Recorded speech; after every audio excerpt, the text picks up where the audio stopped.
Parang may sumabog na balita sa international tennis nang magliyab ang eksena para kay Alexandra Ala sa Dubai Duty Free Championships. Biglang naging parang concert venue ang arena. Libo-libong fans ang nagingay, nag-cheer at nagdiwang matapos ang kanyang panalo laban kay Hailey Baptiste via retirement. Mula sa matinding laban sa unang set hanggang sa hindi inaasahang paghinto ng second set. Literal na nabigla ang buong UAE at pati ang global tennis community. Kontrolado ni Alex ang unang yugto ng laban. Kinubra ang 6-4 sa pamamagitan ng steady baseline rallies at matalinong shot selection. Ramdam ang composure at maturity niya sa bawat punto. Ngunit sa pagsisimula ng ikalawang set, biglang nag-withdraw si Baptiste dahil sa injury concern. Sa isang iglap, natigil ang laban at sumabog ang emosyon sa buong court. May simpatya para sa Amerikanang manlalaro, pero hindi mapigilan ang excitement para sa Pinay star na muling nagningning sa international stage. Mas lalong naging makasaysayan ang sandali dahil sa dami ng Pilipinong sumuporta sa venue. Ang chants, palakpakan at bandila ng Pilipinas ay tila nagbigay ng kaibang energy sa atmosphere. Sa social media, trending agad ang pangalan ni Ala. Marami ang humanga sa kanyang crowd-drawing power kahit weekday match pa ito. Ipinakita niya na kaya niyang magdala ng ingay at inspirasyon saan mang sulok ng mundo. Sa mas malawak na larawan, ang presensya ni Ala sa WTA stage ay nagiging simbolo ng pagbabago. Hindi na lamang ito kwento ng isang underdog. Ito ay kwento ng isang batang atleta na nagiging global force. Mula sa mga nakaraang setbacks hanggang sa bagong momentum sa Dubai, muling pinatunayan ni Alexandra Ala na kaya niyang gulatin ang mundo. Ang tanong ngayon, ito na ba ang simula ng mas malakas at mas matinding pag-akyat? Isang matinding eksena ang yumanig sa international tennis nang magliyab ang atmosphere sa Dubai Duty Free Championships dahil kay Alexandra Ala. Parang concert ng global superstar ang dating ng arena. Libo-libong fans ang nagsisigawan, pumapalakpak at nagwawagayway ng bandila matapos ang kanyang dramatic na panalo laban kay Hailey Baptiste. Ang dapat sana'y full 3-set battle ay nauwi sa retirement win. Ngunit bago pa man iyon, malinaw na kontrolado ni Ala ang momentum ng laban. Sa unang set, ipinakita ni Alex ang kanyang composure at tactical maturity. Nakuha niya ang 6-4 na panalo sa pamamagitan ng consistent baseline exchanges at matinding returns na paulit-ulit naglagay kay Baptiste sa alanganin. Hindi siya nagmadali. Bawat rally ay pinag-isipan. Bawat error ay agad na inayos sa susunod na punto. Kitang-kita ang improvement mula sa kanyang nakaraang torneo sa Doha. Mas kalmado ang kilos, mas buo ang kumpiyansa, at mas malinaw ang game plan.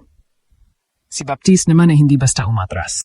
Nagpakita rin siya ng tapang sa opener, ilang beses tinangkang burahin ang lamang ni Ala sa pamamagitan ng agresibong forehand at mabilis na paglapit sa net. Ngunit pagpasok ng second set, habang nagsisimula pa lamang ang laban at trailing 0-1, nagpatawag siya ng medical timeout. Ilang sandali ang lumipas, inanunsyo ang kanyang pag-withdraw dahil sa injury concern. Biglang natahimik ang venue at pagkatapos ay sumabog ang halo-halong emosyon.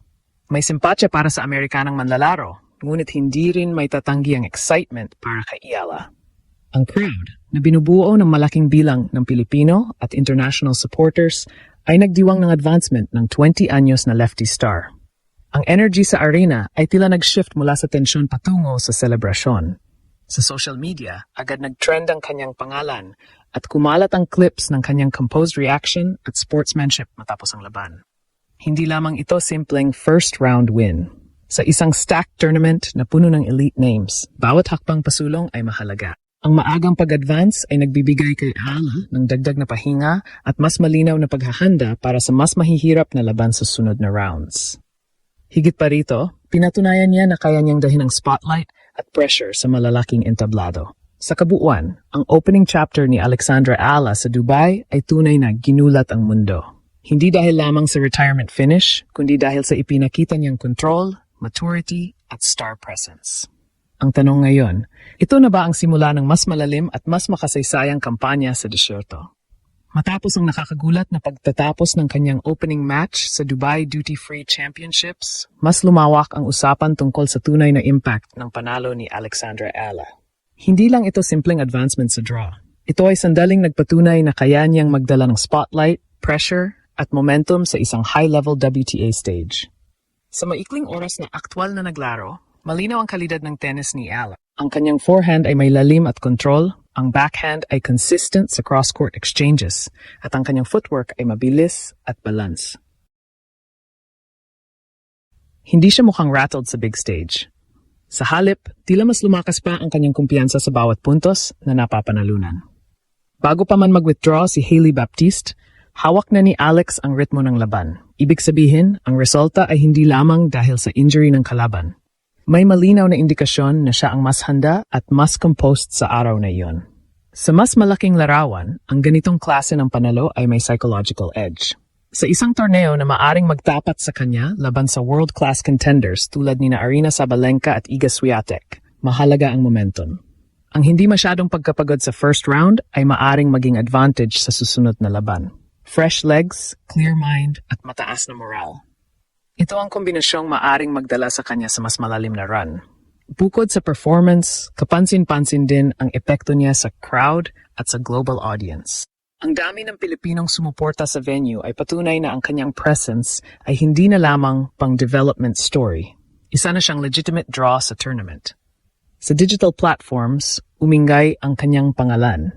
Maraming international fans ang nakapansin sa kanyang composure at sportsmanship matapos ang abrupt finish. Sa halip na mag-celebrate ng sobra, pinili niyang ipakita ang respeto kay Baptiste. Isang kilos na lalong nagpatibay sa kanyang imahe bilang professional. Para sa Filipino tennis, ito ay higit pa sa isang panalo. Isa itong simbolo ng pag-angat at paglawak ng impluensya sa global circuit. Sa bawat advancement ni Ala, mas lumalakas ang paniniwala na kaya ng isang Pilipina na makipagsabayan sa pinakamataas na antas ng women's tennis. Ngayon, ang tanong ay hindi na kung kaya niya makipagsabayan, kundi kung hanggang saan siya aabot. Ang Dubai campaign na ito ay maaring maging turning point. At kung ang unang laban pa lang ay nagawang gulatin ng mundo,